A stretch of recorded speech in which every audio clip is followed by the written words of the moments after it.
क्या आपके साथ कभी ऐसा हुआ है? आप मीटिंग में बैठे हो, आपके पास आइडिया अच्छा है, पॉइंट क्लियर है, सॉल्यूशन भी प्रैक्टिकल है, लेकिन जैसे ही बोलने की बारी आती है, दिमाग बोलता है, भाई पहले इंग्लिश तो चेक कर ले। फिर अंदर ग्रामर कमिटी बैठ जाती है। टेंस सही है, प्रोनाउंसिएशन ठीक है, एक्सेंट प्रोफेशनल लगेगा, शुड आई से बेसिकली और एसेंशियली, और इतने में कोई और वही आइडिया बोल देता है, थोड़ी ब्रोकन इंग्लिश में, थोड़ी सिंपल लैंग्वेज में, लेकिन कॉन्फिडेंटली। बॉस बोलता है, गुड पॉइंट, और आप अंदर से बोलते हो, अरे ये तो मेरा पॉइंट था। अगर आपके साथ ऐसा हुआ है तो आज की वीडियो आपके लिए बहुत इंपॉर्टेंट है। आज हम बात करेंगे English fluency versus communication skills. Actually career में ज्यादा मैटर क्या करता है? क्या आपको सक्सेस के लिए फैंसी इंग्लिश चाहिए, या क्लियर थिंकिंग, कॉन्फिडेंस, स्ट्रक्चर और सही इंटेंट? वीडियो एंड तक देखना, क्योंकि लास्ट में मैं आपको एक सिंपल 4 पार्ट कम्युनिकेशन फॉर्मूला दूंगा जो आपको इंटरव्यूज, मीटिंग्स, प्रेजेंटेशंस और क्लाइंट कॉल्स में इंस्टेंटली बेटर कम्युनिकेटर बना सकता है। हाय, आई एम प्रकाश कुलकर्णी, आपके कम्युनिकेशन ट्रांसफॉर्मेशन जर्नी में आपका ट्रस्टेड पार्टनर। तो अब समझते हैं, इंग्लिश फ्लुएंसी और कम्युनिकेशन स्किल्स सेम नहीं है। ये कंफ्यूजन क्लियर करना जरूरी है। इंग्लिश फ्लुएंसी और कम्युनिकेशन स्किल सेम चीज नहीं है। इंग्लिश फ्लुएंसी का मतलब है आप इंग्लिश में स्मूथली बोल सकते हो बिना रुके। कम्युनिकेशन स्किल्स का मतलब है आपकी बात सामने वाले को क्लियरली समझ आती है, सही इंपैक्ट बनता है और डिजायर्ड एक्शन होता है। फ्लुएंट इंग्लिश यूजफुल है, बहुत यूजफुल है, लेकिन सिर्फ फ्लुएंट इंग्लिश का मतलब गुड कम्युनिकेशन नहीं होता। कुछ लोग बहुत फास्ट इंग्लिश बोलते हैं, ऐसा लगता है जैसे यूट्यूब वीडियो 2x स्पीड पर चल रही हो। वर्ड्स बहुत है, एक्सेंट पॉलिश्ड है, वोकैबुलरी इंप्रेसिव है, लेकिन सुनने के बाद ऑडियंस सोचती है, भाई बात क्या थी। दूसरी तरफ कुछ लोग सिंपल इंग्लिश या इंग्लिश में, मतलब हिंदी प्लस इंग्लिश में बोलते हैं, लेकिन उनका मैसेज क्लियर होता है, स्ट्रक्चर अच्छा होता है, एग्जाम्पल रिलेटेबल होता है, और लिसनर को एग्जैक्टली समझ आता है कि क्या करना है। यही कम्युनिकेशन है। कम्युनिकेशन का गोल इंप्रेस करना नहीं है, कम्युनिकेशन का गोल है एक्सप्रेस करना। फैंसी इंग्लिश से लोग प्रभावित हो सकते हैं, लेकिन क्लियर कम्युनिकेशन से लोग जुड़ते हैं, समझते हैं, और सबसे इंपॉर्टेंट, आप पे ट्रस्ट करते हैं। तो अब समझते हैं करियर में प्रॉब्लम इंग्लिश की नहीं, क्लैरिटी की होती है।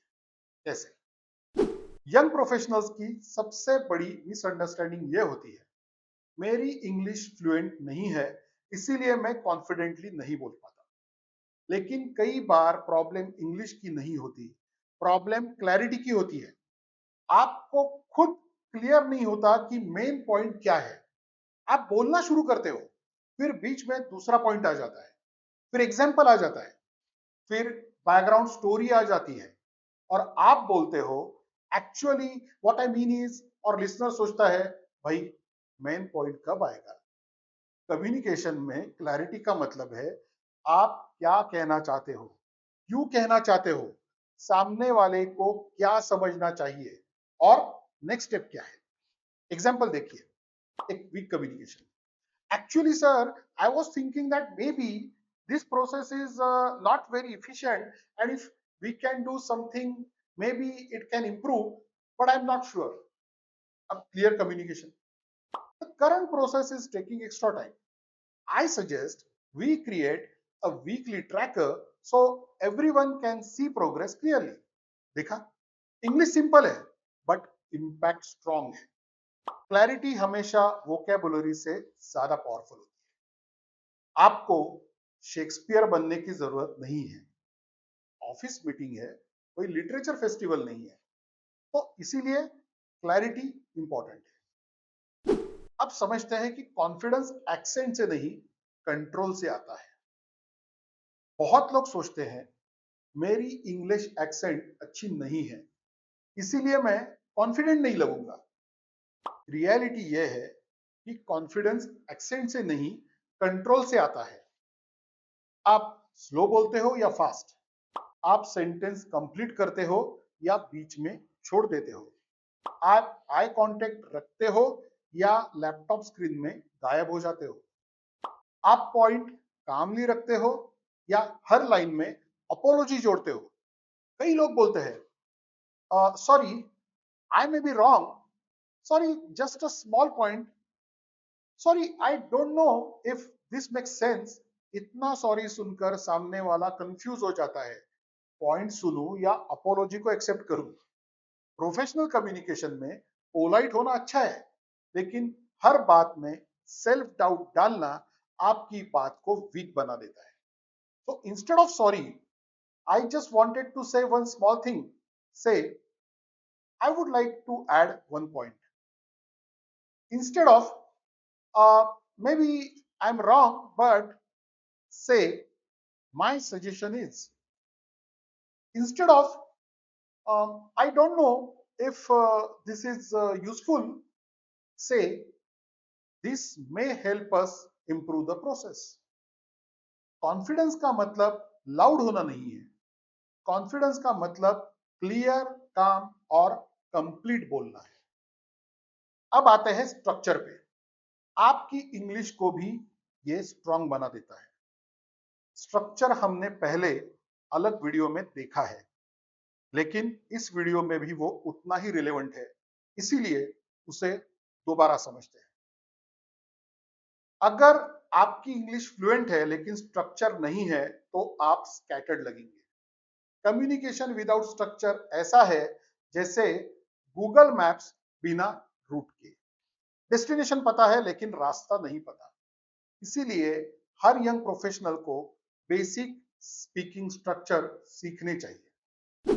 सबसे सिंपल स्ट्रक्चर है पॉइंट, रीजन, एग्जाम्पल, एक्शन।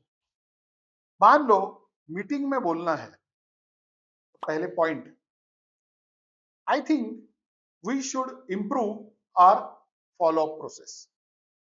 उसके बाद आता है reason, because currently task are getting delayed. फिर आते हैं एग्जाम्पल पे, last week 2 client updates were missed because ownership was unclear। और फिर आते हैं एक्शन पे, my suggestion is to create a simple tracker with owner and deadline। Simple English, clear structure, professional impact. Interview में भी ये काम में आता है। क्वेश्चन है, why should we hire you? Weak answer, sir I am hardworking, sincere, quick learner, team player, positive attitude and I will give my best. ये answer गलत नहीं है, लेकिन बहुत कॉमन है। स्ट्रक्चर्ड आंसर क्या है? You should hire me because I learn fast and I take ownership of my work. In my final year project I coordinated task, followed deadlines and helped the team complete the project on time. I believe I can bring the same discipline and learning attitude to this role. Same candidate, better impression। Structure आपकी simple English को भी powerful बना देता है। अब यह भी समझना जरूरी है कि इसमें इंटेंट क्या रोल प्ले करता है। आप क्यों बोल रहे हो यह क्लियर होना चाहिए। कम्युनिकेशन में एक और इंपॉर्टेंट चीज होती है, वो है इंटेंट। आप बोल क्यों रहे हो? इंप्रेस करने के लिए, कुछ प्रूव करने के लिए, कुछ डिफेंड करने के लिए, हेल्प करने के लिए, क्लैरिफाई करने के लिए, सॉल्यूशन देने के लिए। आपका इंटेंट आपकी टोन में दिखता है। अगर इंटेंट है मुझे स्मार्ट दिखना है, तो आप अननेसेसरीली कॉम्प्लेक्स वर्ड्स यूज करोगे। जैसे we need to strategically optimize the operational efficiency through a collaborative alignment framework। मतलब सिंपल बोलो, we need to work together and reduce process delays। बस समझो, समझ में आ गया। कॉर्पोरेट इंग्लिश का मतलब यह नहीं है कि हर सेंटेंस में 4 भारी वर्ड्स डालो। कई बार लोग कम्युनिकेशन नहीं करते, वोकेबुलरी की बॉडी बिल्डिंग करते हैं। इंटेंट क्लियर हो तो लैंग्वेज सिंपल और यूजफुल रहती है। प्रोफेशनल वर्ल्ड में लोग ये नहीं सोचते कि वाह इतना फैंसी वर्ड यूज किया है, वो सोचते हैं क्या मुझे समझ में आया, क्या ये यूजफुल है, अब नेक्स्ट स्टेप क्या है। तो वही बात, क्लैरिटी। इंग्लिश को इंप्रूव मत करो, लेकिन कम्युनिकेशन मत रोको। अब इसका मतलब ये नहीं है कि इंग्लिश इंप्रूव नहीं करनी चाहिए, ऑफ कोर्स करनी चाहिए। इंग्लिश फ्लुएंसी करियर में हेल्प करती है। Interviews, client calls, presentations, emails, हर जगह पे यूजफुल है। बट प्रॉब्लम तब होती है जब आप बोलना ही पोस्टपोन कर देते हो। जब मेरी इंग्लिश परफेक्ट होगी तब मैं बोलूंगा, ये वैसा ही होता है जैसे कोई बोले जब मेरी बॉडी एथलेट जैसी हो जाएगी तब मैं जिम जाऊंगा। भाई जिम जाओगे तो बॉडी बनेगी, सेम वे बोलोगे तो इंग्लिश इंप्रूव होगी। फ्लुएंसी प्रैक्टिस से आती है, कॉन्फिडेंस स्पीकिंग से आता है, क्लैरिटी थिंकिंग से आती है, स्ट्रक्चर ट्रेनिंग से आता है। आपको इंग्लिश सीखनी है, लेकिन इंग्लिश के डर से कम्युनिकेशन को बंद नहीं करनी। सिंपल रूल याद रखो, प्रैक्टिस में गलती अलाउड है, प्रोफेशनल सेटिंग में स्ट्रक्चर जरूरी है, लॉन्ग टर्म ग्रोथ के लिए इंप्रूवमेंट जरूरी है। गलती करो, लेकिन उसे बार बार रिपीट मत करो, रिकॉर्ड करो, सुनो, उसे सुधारो, फिर बोलो। अब आते हैं 4 पार्ट कम्युनिकेशन फॉर्मूला पे। मैं आपको एक सिंपल फॉर्मूला देता हूं। जब भी इंटरव्यू, मीटिंग, प्रेजेंटेशन या क्लाइंट कॉल में बोलना हो तो ये 4 चीजें याद रखो। सी, क्लैरिटी, मेरा मेन पॉइंट क्या है। फिर स्ट्रक्चर, मैं इसे किस ऑर्डर में बोलूंगा। फिर कॉन्फिडेंस, मैं कामली और कंप्लीट सेंटेंस में बोलूंगा। और फाइनली इंटेंट, मैं सामने वाले की अंडरस्टैंडिंग या डिसीजन में हेल्प कर रहा हूं। फॉर्मूला याद रखो, clarity, structure, confidence, intent. English fluency अच्छी है तो बोनस, लेकिन इन 4 चीजों के बिना इंग्लिश फ्लुएंसी भी वीक इंपैक्ट कर देंगी। Example, sir, basically, I just wanted to say that maybe we can sort of improve this thing. Instead, my suggestion is to reduce delay by assigning one owner for each task. Short, clear, professional. याद रखिए, good communication is not about sounding expensive.